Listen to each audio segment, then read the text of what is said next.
বাবু, এখানে একটা কিস দাও না। দেখো, আমি এসব উল্টাপাল্টা কিচ্ছু করতে পারবো না। আরে বাবা, উল্টোপাল্টা কিছু করতে বলিনি তো, সামান্য একটা কিসই তো চেয়েছি, দাও না। দেখো মিথিলা, এখন আমার এগুলো করার মুড নেই। তুমি খুব ভালো করে বুঝতেছ আমি কাজ করছি, কিন্তু আমার তো তোমার আদর পেতে ইচ্ছে করছে। তাহলে তুমি কেন আমাকে আদর করতে পারবে না বলো?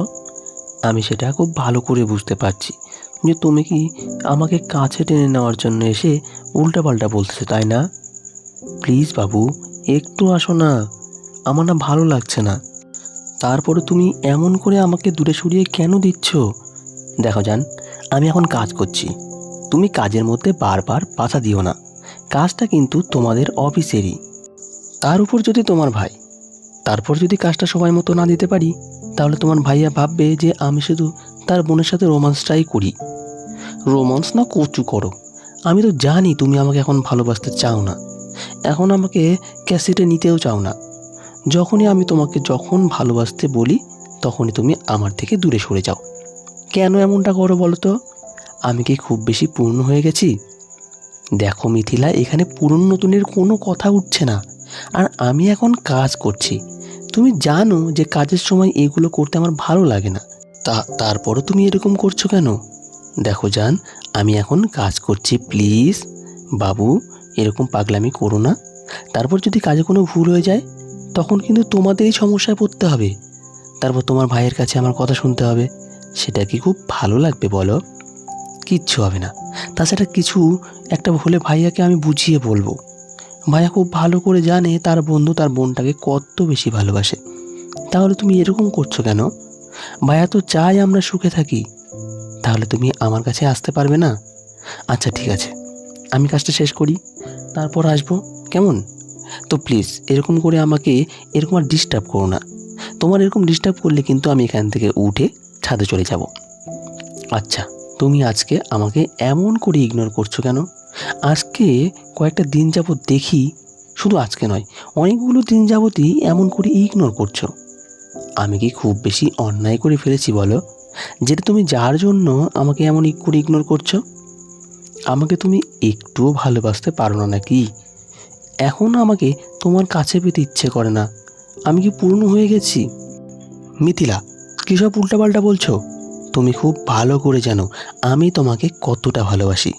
তাহলে এসব কথা আসছে কোত্থেকে? আর তোমাকে কত করে বোঝাতে হবে যে আমি তোমাকে প্রচণ্ড পরিমাণে ভালোবাসি? দেখো, কাঁধের সময় এসব কথা বললে তো খারাপ লাগবে, আর সবসময় মুড সমান থাকে না। সকাল থেকে আমি একটা হিসেব মেলানোর চেষ্টা করছি, কিন্তু পারছি না। তাই এরকম করে আমাকে ডিস্টার্ব করো না। তারপর আরও গোলমাল হয়ে গেলে কিন্তু ঝামেলায় পড়তে হবে। সব রাগ অভিমান তুমি আমার উপরই দেখাও। আচ্ছা ঠিক আছে, তুমি একটিবার আমার কাছে আসো, আমি তোমাকে আদর করে দেখাই, আমি তোমাকে আদর করে দিই। দেখো, সবটা ঠিক হয়ে যাবে, আর তোমার হিসাবটাও মিলে যাবে। তারপরও এরকম করে আমাকে দূরে সরিয়ে দিও না প্লিজ। তারপরও আমি তোমাকে ছেড়ে দূরে থাকতে পারবো না। তুমি তো জানো আমি তোমাকে কতটা ভালোবাসি, তাই না? বলো। আমি সেটা খুব ভালো করেই জানি, আর তুমিও জানো আমি তোমাকে কতটা ভালোবাসি। প্লিজ এরকম করে পাগলামি করো না, আর এই পাগলামির কোনো মানে হয় না। তুমি খুব ভালো করেই জানো যে কাজের সময় এগুলো করলে কাজের ক্ষতি হবে। সারাটা দিন পড়ে আছে কাজ করার জন্য, তার মধ্যে থেকে আধা ঘন্টা সময় দিলে এমন কোনো ক্ষতি হবে না যাতে তোমার কাজটাও নষ্ট হয়ে যাবে। তো প্লিজ জান, একটাবার কাছে আসো, দেখো তোমার হিসেবটাও মিলে যাবে। মিথিলা, আর কিন্তু বোঝাবো না। এবার আমি বাসা থেকে বেরিয়ে যাব, তারপর সারাদিন আর বাসায় ফিরবো না। ওহ, এখন খুব বেশি ডিস্টার্ব করে ফেলছি তাই তো? আচ্ছা, তুমি থাকো, আর কখনো ডিস্টার্ব করবো না আমি তোমাকে। ভালোবেসে কাছে আসতে বললেই তোমার ডিস্টার্ব হয়ে যায় তাই তো? আর তোমাকে বোঝাতেও হবে না, অনেক বেশি অন্যায় করে ফেলেছি, আমার বোঝানো ভুল হয়ে গেছে। তোমাকে যে আমি কতটা ভালোবাসি তা আর তোমাকে বুঝতে হবে না। মিথিলা কথাগুলো বলে বিছানা ছেড়ে উঠে গেল। মাহিন একবার ওর দিকে তাকিয়ে আবার কাজে মনোযোগ দিল। কিন্তু মিথিলা এত বেশি আজকে রেগে গেছে, যার জন্য কোথাও মনোযোগ দিতে পারল না। ও একবার ব্যালকনিতে যাচ্ছে, তো একবার ছাদে যাচ্ছে। আম্মুকে বারবার জিজ্ঞাসা করতে লাগলো ওর এরকম করার কারণটা কি। মিথিলা কিচ্ছুই বলল না। তারপর যখন শেষ পর্যায়ে মিথিলা সোফায় গিয়ে রাগ করে বসে রইল, তখন আম্মু ওকে জিজ্ঞাসা করতে লাগলো, মামুনি কি হয়েছে? তুমি এমন রাগ করে দেখাচ্ছ কেন? খুব বেশি খারাপ লাগছে তোমার? তাহলে আমাকে বলে দেখো, আমি সব ঠিক করে দেব। নাকি মাইনের সাথে তোমার কিছু হয়েছে? আমার বাসার কথা খুব মনে পড়ছে। আমি একটু বাসায় যেতে পারবো? তুমি আমাকে একটু যেতে দেবে? দেখো আমি কয়েকটা দিন থেকে চলে আসব। কিন্তু তোমার বর কি তোমাকে যেতে দেবে? আর মাইনকে তুমি কি বলেছ? কিছু তো আমার তো মনে হয় না। মাইন কিছু বলেছে তোমার? মুখ কালো করে দেখেই বোঝা যাচ্ছে তোমাদের মাঝে কিছু একটা হয়েছে, যার জন্য তুমি এমন করে বাসায় চলে যেতে চাইছো। আমাকে বলো কে কি বলেছে আর কি হয়েছে। আমি সবটা ঠিক করে দেব। তারপর এরকম পাগলামি করো না। আমার কিছু হয়নি। তাছাড়া তোমার ছেলের সাথে কিভাবে হবে? আমরা তো ভালোবেসে বিয়ে করেছি বলো, আর সেটা তুমি খুব ভালো করেই জানো। তোমার ছেলে আমাকে কতটা ভালোবাসে তুমি সেটা জানো, তাই এগুলো প্লিজ বলো না। কিন্তু আমার তো মনে হচ্ছে তোমরা ঝামেলা পাকিয়েছ, যার জন্য তুমি এমন করে রাগ করে আছো আর বাসায় চলে যেতে চাইছো। আজকে তো ছুটির দিন মাহিদ, তোমাকে ছুটির দিনে সময় দেয়, আর তোমরা তো ছুটির দিনে ঘুরতে পর্যন্ত যাও। তাহলে আজকে ঘুরতে না গিয়ে আজকে বাসায় যেতে চাইছো যে? আচ্ছা ঠিক আছে আম্মু, যেতে হবে না। আমি বুঝতে পেরেছি তোমরা আমাকে যেতে দেবে না। তো আচ্ছা ঠিক আছে, আমি আর কখনো যেতে চাইবো না। মিথিলা কথাগুলো বলে রুমের দিকে চলে যেতে গেল। আম্মুর একটা হাত ধরে ওকে বিছানায় বসিয়ে দিল। তারপর একটা মুচকি হাসি দিয়ে ওর মুখের পাশে হাত রেখে বলতে লাগলো, আচ্ছা ঠিক আছে যাও, কিন্তু মাইনকে বলে যাও। আর তোমার মন খারাপ দেখে বোঝা যাচ্ছে যে তোমার আব্বু আম্মুর কথা মনে পড়ছে। আচ্ছা ঠিক আছে, তোমাকে আর কিছু বলতে হবে না। তুমি যাও, মাইনকে বলে যাও। আমি তোমার আব্বুকে বুঝিয়ে বলবো। তুমি তো জানো তোমার আব্বু তোমাকে ছাড়া থাকতেই পারে না, তোমাকে নিজের কলিজার টুকরো মেয়ে ভাবে। তাহলে তুমি তাকে না ভুলে যেতে পারবে? আম্মু মিথিলাকে অনুমতি দিলে মিথিলা রুমে গিয়ে ব্যাগ গোছাতে লাগলো। মাহিন অনেকবার ওর দিকে তাকালো, ভাবলো হয়তো অভিনয় করছে, কিন্তু কিছু না বলে বাসা থেকে বেরিয়ে গেল। তারপর সন্ধ্যার দিকে যখন এখানে সব কাজ শেষ হয়ে গেল, ও বাসার বাইরে গেল। তারপর গিয়ে কিছুক্ষণ বন্ধুদের সাথে আড্ডা দিয়ে তারপর রাতে বাসায় ফিরতে কলিং বেল দিতে আম্মু দরজা খুলে দিল। তখন মাহিন আম্মুকে উদ্দেশ্য করে বলল, আম্মু কি হয়েছে? তুমি এমন করে দরজা খুলে দিলে? মিথিলা কোথায়? ওকে তো দেখলাম না। ওকে দেখবি কি করে? ও তো বাসায় গেছে।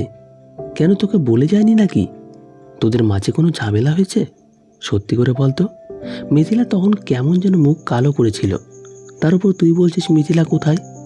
আমার তো এখন তোদের এরকম কথাতে বারবার সন্দেহ লাগছে। আমার মনে হচ্ছে তোদের মাঝে কোনো ঝামেলা হয়েছে।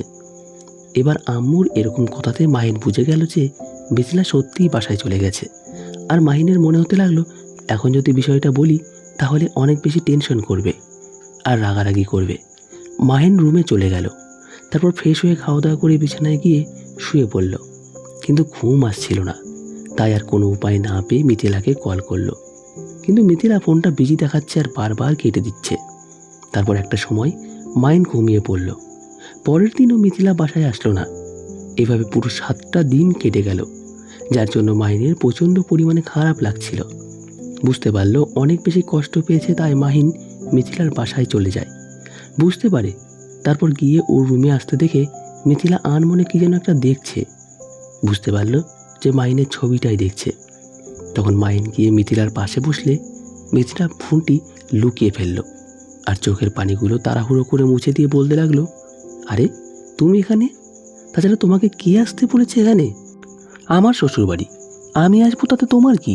আর তোমাকে বলে দিতে হবে নাকি আমি কোথায় যাব আর কোথায় যাব না? তোমাকে সবসময় সব কিছু বলে দিতে হবে? আমাকে বলো। না, বলে দিতে হবে না, কিন্তু তোমার এরকম কর্মকাণ্ডে আমি অবাক হয়েছি। তুমি তো সারাটা দিন আমার কোনো খোঁজ খবর নাওনি। খোঁজ খবর নিয়েছিলাম, কিন্তু তুমি যে রাগ অভিমান করে চলে আসছো সেটা যে আমি খুব ভালো করেই বুঝতে পারছি। তাছাড়া এরকম অভিমানের বাণী কি সেদিন আমি ওরকম একটু ইগনোর করেছি বলে তুমি আমাকে এমন করে এরকম দূরে সরিয়ে দিতে চাইছো? আচ্ছা ঠিক আছে, আমিও তোমার থেকে অনেক দূরে যাব, তারপর দেখব তুমি আমাকে কি করে খুঁজে বের করো। তো যাও, তোমাকে কে বারণ করেছে? আমি তো তোমাকে বলে দিইনি যে তুমি আমার কাছে আসো। তুমি এমনিতেই আমাকে ইগনোর করতে শুরু করেছো। গত 6টা মাস আমাদের বিয়ে হয়েছে, আর এই 6টা মাস 3টা মাস যেতে না যেতেই তোমার ভালোবাসাটা কেমন যেন শুরু করেছ। আমি যেটা খুব ভালো করেই বুঝতে পারছি। ভালোবাসাটা যে একটা সময় পূর্ণ হয়ে যায় সেটা আমার ভালো করেই বোঝা গিয়েছে। তোমাকে আর কিছুই বুঝিয়ে দিতে হবে না। অনেক বেশি অন্যায় করে ফেলেছি তোমাকে ভালোবেসে, তাই সেটার মাসুল দিচ্ছি। মিথিলা, তুমি আমার ওপর এত রেগে আছো, এখন থেকে আর ইগনোর করবে না। কিন্তু দেখো, আমি এই কাজগুলো তো আমাদের ভবিষ্যতের বেবির কথা ভেবেই করি, ওর ভবিষ্যতের কথা ভেবেই করি। কিন্তু তুমি যদি তারপরও সেটা না বোঝার চেষ্টা করো, তাহলে আমি কার কাছে নিজের কষ্টের কথাটা বলবো? কার কাছে নিজের সুখ দুঃখের কথাটা বলবো বলো? তোমার দিকটা আমি ভাবলাম, এখন তুমি তো আমার দিকটা একটা বার ভাববে। গত 3টা মাস যাবৎ আমি দেখে আসছি তুমি শুধু আমাকে ইগনোর করে যাচ্ছ। আমি কি এমন অন্যায় করেছি বলো, যার জন্য তুমি আমাকে একটুও ভালোবাসতে পারো না? আর রাতেও বলো যে তোমার ক্লান্ত লাগছে, আর দিনে যখন তুমি বাসায় থাকো কিংবা লাঞ্চ করতে আসো তখন তোমার নাকি খারাপ লাগে। তুমি আমাকে একটা কিস পর্যন্ত দাও না, তোমার নাকি এত বেশি খারাপ লাগে। আচ্ছা বাবা, ঠিক আছে, আজকে থেকে আর কোনো ইগনোর করব না, ঠিক আছে? দেখো, এখন তাকাও আমার দিকে। আর কান্না করছো কেন তুমি? আমি জানি আমার বউটা অনেক বেশি কষ্ট পাচ্ছে আমার থেকে দূরে থাকতে। তুমি যদি ভেবে থাকো তোমার জন্য আমি কান্নাকাটি করব, সেটা তোমার ভুল ধারণা। বিয়ের আগে করেছি, এখন আর করতে চাই না। অনেক কাঁদিয়েছো আমাকে, এখন থেকে শুধু তুমি কাঁদবে। মাহিন বুঝতে পারল মিথিলা অনেকটাই রেগে আছে, তাই জোরপুর কাছে যাওয়ার চেষ্টা করলে মিথিলা উঠে চলে যেতে লাগলো। তখনই মাহিন মিথিলার হাত টেনে ধরাতে মিথিলা কুড়মুড় করে ওর বুকের ওপর পড়ে গেল। জড়িয়ে ধরে তারপর ওর মুখে জোরে সোরে একটা পু দিলে ওর সাথে মিথিলার চোখ মুখ জোড়া কুঁচকে নিল। মুখের একপাশে হাত রেখে তারপর ওর গালে আর কপালে একটা কিস করে দিল। তখন মিথিলা বলতে লাগলো, একদম কিন্তু আমার সাথে দুষ্টুমি করার চেষ্টা করবে না, তাহলে কিন্তু আমি আমার বউয়ের সাথে দুষ্টুমি করব। তাহলে তোমার কি? আর তুমি বলার কে? তুমি আমাকে বাধা দিলে কি আমাকে শুনতে হবে নাকি? তুমি আমাকে যতই বাধা দাও, চেষ্টা করো, আমি শুনবো না তো? আমি কিন্তু চিৎকার করব। চিৎকার করবে তো করো, তোমাকে কে বারণ করেছে? আমি তোমাকে বাধা দিয়েছি, আমি কি চিৎকার করতে একটু সাহায্য করব? মিথিলা যখন একটা চিৎকার দিতে যাবে, মাইন সাথে সাথে ওর ঠোঁট জোড়া নিজের দখলে নিল। মিথিলা আর কোনো কথা বলতে পারল না, চোখ জোড়া বড় বড় করে মাইনের দিকে তাকিয়ে রইল। তো ভালো থাক তাদের ভালোবাসা। এখানেই গল্পের সমাপ্তি ঘটল। ধন্যবাদ।